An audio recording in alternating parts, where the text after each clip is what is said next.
upaya pemerataan akses listrik di wilayah Sumatera Selatan terus bergerak. PT PLN Persero Unit Induk Distribusi Sumatera Selatan, Jambi dan Bengkulu atau WDS2JB bersama anggota DPR RI melakukan peninjauan langsung pembangunan jaringan listrik di Desa Pulau Semambu, Kabupaten Ogan Ilir.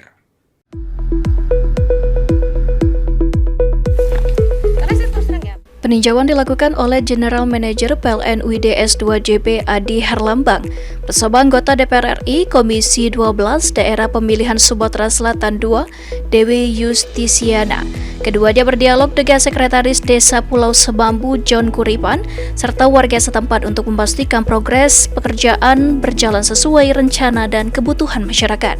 Di Dusun 1A dan Dusun 4, pembangunan jaringan telah tuntas 100%, sementara itu di Dusun 5 dan Dusun 6, progres penanaman tiang telah mencapai sekitar 50%. Untuk Dusun 1B, pekerjaan penanaman tiang dijadwalkan dimulai pada pekan ke-2 Maret 2026.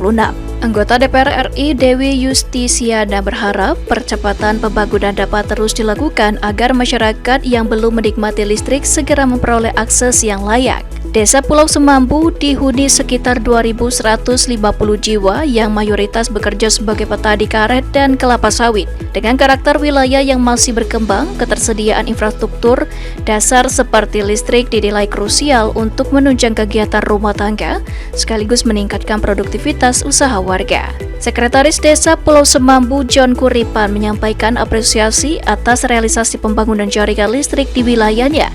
Menurutnya, kehadiran listrik telah lama dinantikan oleh masyarakat. General Manager PLN WDS2JB Adi Herlambang menegaskan bahwa pembangunan di Desa Pulau Semambu merupakan bagian dari komitmen PLN dalam mendukung pemerataan kelistrikan hingga ke pelosok daerah.